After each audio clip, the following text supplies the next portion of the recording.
வணக்கம். நான் ஏகலைவன். எலெக்ஷன் நெருங்கிட்டு இருக்கு.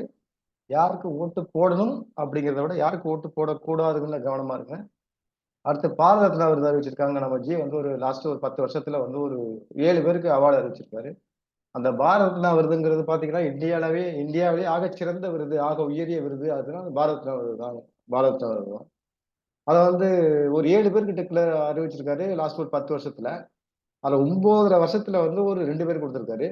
லாஸ்டா ஒரு 4 மாசத்து ஜனவரிக்கும் பிறகு ஜனவரி 24க்கும் பிறகு ஒரு 5 பேருக்கு அறிவிச்சிருக்காரு. அது யார் யாருக்கு அறிவிச்சிருக்காருன்னு பார்க்கலாம்னா அத்வானிக்கு, நம்ம நரசிம்மராவுக்கு, நம்ம எம்.எஸ். விஸ்வநாதனுக்கு, அடுத்து நம்ம சரண் சிங்னு ஒருத்தர் வந்து 170 நாள் வந்து பிரதமரா இருந்தார் இந்த இந்திய நாட்டுக்கு. ஏன்னா திடீர்னு 170 நாள் பிரதமரா இருந்தவருக்கு ஆகச்சிறந்த விருது கொடுக்குறாங்களே. அப்ப ஆகச்சிறந்த அளவுல ஒரு பிரதமரா இருந்தாரா அப்படின்னு பார்த்தா அதெல்லாம் ஒரு மண்ணாங்கண்ணி கிடையாது. அவர் பேரை வந்து ஒரு கட்சி ஆரம்பிச்சு வச்சிருக்காரு உத்தரப்பிரதேசத்துல. அது கொஞ்சம் அவரை கரெக்ட் பண்றதுக்காண்டி ஒரு பாரத் ரத்னா விருது அவர் தாத்தாவுக்கு. அவ்வளவுதான் படிக்குது. பாரத் ரத்னா விருதுல என்ன? எதா இருந்தா நமக்கு தேவை நம்ம திரும்ப சீட்டை பிடிக்கணும். அதுக்கு என்ன வேணாலும் பண்ணலாம். அது பாரத் ரத்னா விருது தானே. போட்டுமே என்ன யாரு காசு? மக்கள் காசு தானே. கொடுத்துட்டு போறோம். அடுத்த கட்டம் பார்த்தீங்கன்னா இவருக்கு பீகார்ல ஒருத்தர் ஜாதி வாரி கணக்கெடுப்புல ஒரு அதிகபட்சமான ஒருத்தருக்கு கொடுத்துருக்காரு. அவ்வளவுதான். ஜாதி வாரி கணக்கெடுப்புல ஒரு அதிகபட்சமான ஜாதி யாருக்கு இருக்கோ, யார அந்த மக்கள் தலைவரை ஏத்துக்கிறாங்களோ அவருக்கு கொடுக்கதான் முடிவு பண்ணிட்டாப்ல. கற்பூரி தாக்கூர்னு சொல்லி அவர் இந்தியா கூட்டணி பக்கம் இருக்கிறதுனால அவர் வந்து பாரத் கூட்டணி பக்கம் திருப்பறதுக்கு அதை கொடுத்துருக்காப்ல. ஏன்னா திடீர்னு நரசிம்மராவ் கொடுத்துருக்காரு. அது காங்கிரஸ்காரராச்சே அப்படின்னு பட்டேலும் காங்கிரஸ்காரர் தான். பட்டேலுக்கு ஏன் அந்த தடையை நீக்கி பட்டேலுக்கு ஏன் அந்த இதை பண்ணாரு, சிலையை கட்டினாரு, 4000 கோடி செலவு பண்ணி சிலையை கட்டினாரு அப்படின்னா அது அவருக்கு தெரியும். அதெல்லாம் ஒரு நன்றி கடன். ஏன்னா காந்தியை ஷூட் பண்ண குரூப்பை வந்து தடை விதிச்ச நேரத்துல பட்டேல் தான் அந்த தடையை உடைச்சாரு. சரியா?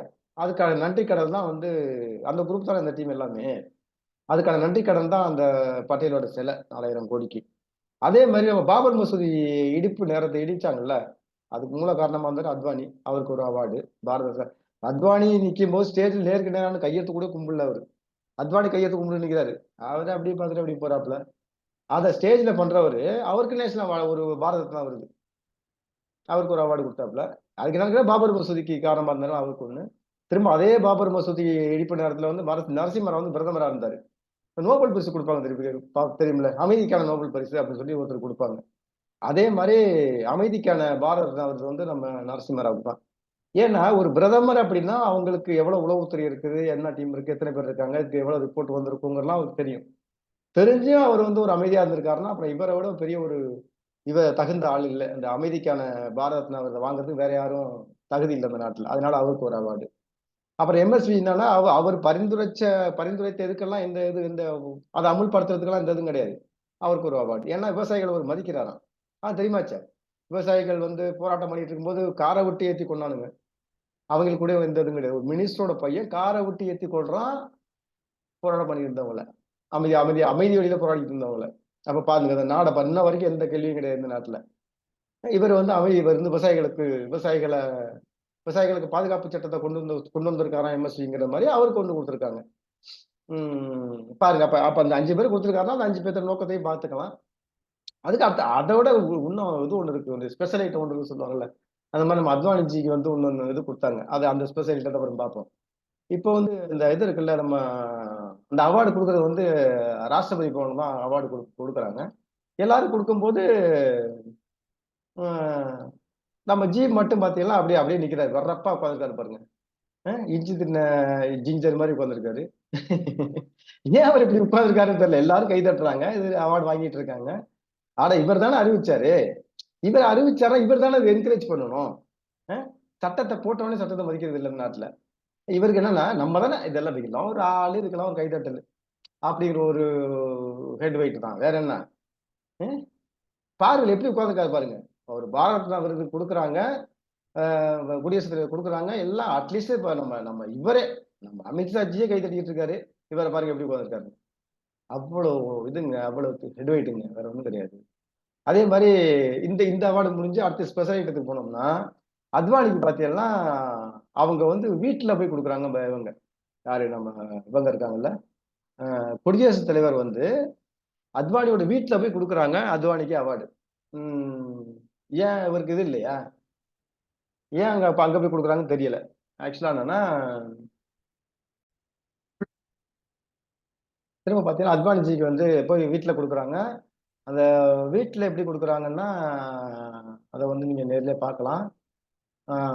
எவ்வளவு தெனாவட்டு பாருங்க. இவங்க 2 பேரும் உட்கார்ந்துருக்காங்க.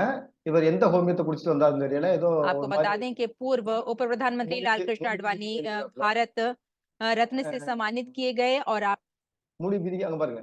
எப்படி எப்படி ஒரு பாரத இவங்க கும்பிடுறாங்க. ஒரு மனித நேயத்து கூட கும்பிடல பாருங்க அவர். இங்க பாருங்க. ஏதோ வந்து ஒரு கிரீஸ் டப்பாவ ஒரு பொண்ணு பார்க்க போறவன் கிரீஸ் டப்பாவ கையில எடுத்து குடுத்துட்டு போனா அப்படி உதைச்சு விடுவார்ல செந்தில். அந்த மாதிரி எங்க பாரு இவரே வெட்டுட்டாப்ல நம்ம வெங்கைய நாயுடு என்னடா அப்படி பண்றாங்கல்ல. இதெல்லாம் ஒரு நாலு இங்க பாருங்க ஒரு குடியரசுத் தலைவர் கையெடுத்து கும்பிடுறாங்க. இங்க பாருங்க. அப்போ அந்த என்ன ஜாதி வெறி உங்களுக்கு எல்லாம் இருக்கும். ஏன் அவர் போய் அங்க வாங்க மாட்டாரா? இவர் வீட்டுல வந்து கொடுக்கணும். அதை இவர் இங்க பாருங்க. ஜி வந்து கை தட்டிட்டு இருக்காப்ல என்கரேஜ் பண்றாப்ல. அங்க அந்த கைய கைய பாருங்களேன். அங்க பாருங்க. ஏதோ ஒரு சாணி உண்டிய கையில கையில வாங்குறது மாதிரி. அங்க பாருங்க. ஏங்க நேருக்கு நேரா பார்த்து கும்பிடும் போது ஒருத்தங்க கும்பிடுறதாங்க மனித நேயம். இது சாதாரண விஷயம் தானங்க. அது நேருக்கு நேரம் அங்க பாருங்க. நேருக்கு நேரம் ஒருத்த பார்த்து வணக்கம் வச்சா நம்ம வணக்கம் வைக்க போக முடியுமா? மனசு வருமா நமக்கு? அப்ப எவ்வளவு திமிரு இருந்தா தனக்குள்ள ஒரு ஆணவம் இருந்தா அந்த வேலை நடக்கும். இவங்கெல்லாம் வந்து இந்திய தேசத்தை ஒற்றுமைக்காக பாடுபடுறவங்க அவங்க எல்லாம்.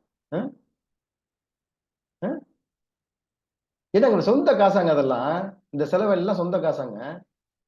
யார்ட்டு காசுங்க செலவு பண்றாங்க அதுக்கெல்லாம்? ஒவ்வொரு காசும் நம்ம வரி காசுங்க. ஒரு பைசாவும் அங்க பாருங்க. எடுத்து கும்பிடுறாங்க அப்படிங்கிற எது குடிக்க தேவையில்லாத ஹோமியத்தை குடிச்சது மாதிரி டெய்லி குடிக்கிற ஹோமியம் தான் குடிச்சாரா இல்ல வேற ஹோமியம் குடிச்சாரான்னு தெரியல இன்னைக்கு. எவ்வளவு அசிங்கப்படுத்துறாங்க. ஒரு இந்திய நாட்டோட மூத்த குடிமகன் தான் குடியரசுத் தலைவர் அப்படிங்கிறாங்க. இதெல்லாம் இருந்தாலும் இப்ப நம்ம எல்லாம் இப்ப இவங்க எல்லாம் அப்படி குடியரசுத் தலைவருக்கு இந்த நிலைமை அப்படின்னா சாதாரண பொதுமக்களுக்கு எல்லாம் என்ன நிலைமை இருக்கும் இந்த நாட்டுல? இப்ப நீங்களும் நானும் இந்த மாதிரி ஜிய போய் கைய பிடிச்சிட்டோம்னு இங்க போய் என்ன நடக்கும்? ஆசிட்டால குடிச்சிட்டு தான் வீட்டுக்குள்ளே போவாங்க.